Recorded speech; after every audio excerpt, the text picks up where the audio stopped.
Hi there, my name is Preston Towers and I'm the music director of St. Mike's Episcopal Church in Isla Vista, California. I have been the music director here for about a year and have been a part of this congregation for 6 years as a member of the band. I met Art through this congregation and specifically got to know him better after he performed his 6 sermons here teaching on the mandala for our congregation after our vicar chaplain Scott Clausen decided to leave. We were in a state of flux, did not know the way forward necessarily. There was ideas, but we really wanted to make sure that we had a collective vision and goal that we could all rally behind.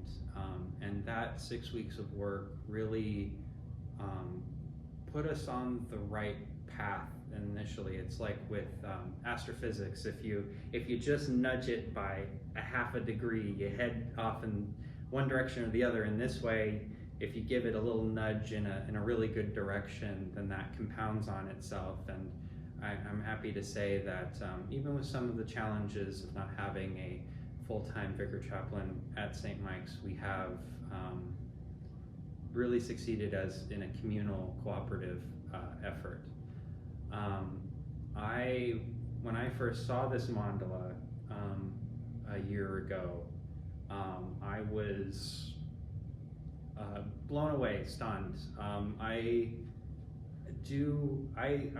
love all forms of art and expression, and when I saw this, the first thing that I thought, and still when I look at it today, is that it is so alive and energetic and captures so much. It feels like more than just acrylic paint on a drop cloth.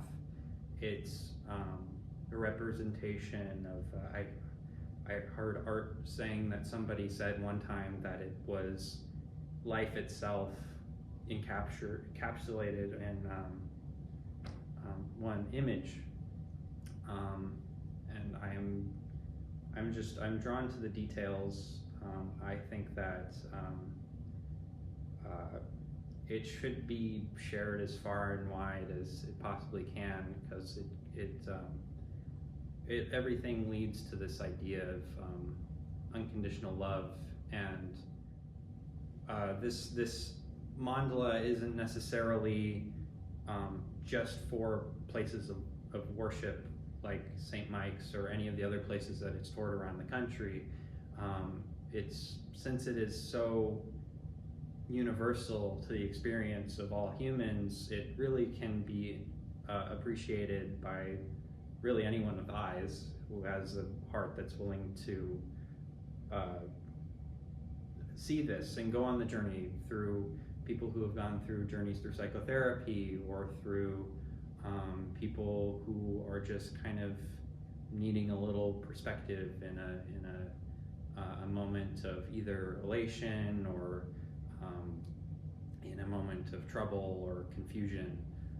This can be a very organizing image, even if it looks chaotic and, like I said, energetic, but it is very ordered and directional, and there is purpose and intent and a great beauty. I really think that it belongs in a museum, but museums are places where things are observed and not acted with actively in a lot of cases. So I would almost, there's part of me that I don't know if it should belong in a museum, or if it should be put in it should be replicated in a mosaic somewhere in the world where it can be stepped on and followed. And that's really kind of the same thing that I would say about arts ministry as well, is that it is rich, it is deep, it is thoughtful, and it is caring to the greatest degree.